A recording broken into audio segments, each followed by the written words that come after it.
Ibinahagi ni Oyo Boy Soto at ng kanyang asawa na si Christine Hermosa sa kanilang Instagram account ang muling pagbubuntis ng aktres.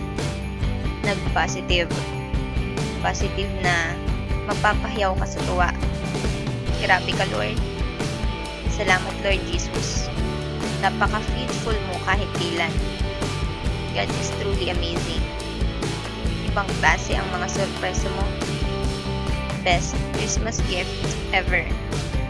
#5. #praying for a girl.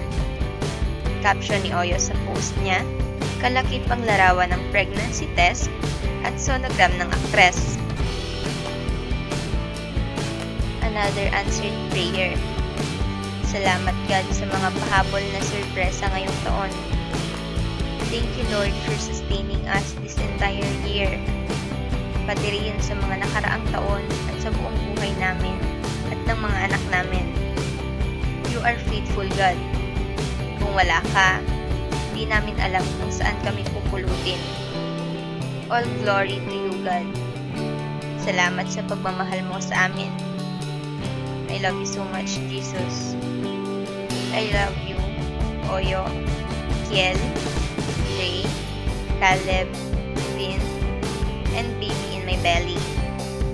Best Christmas and anniversary gift from above. #baby number 5. #believing for a healthy girl.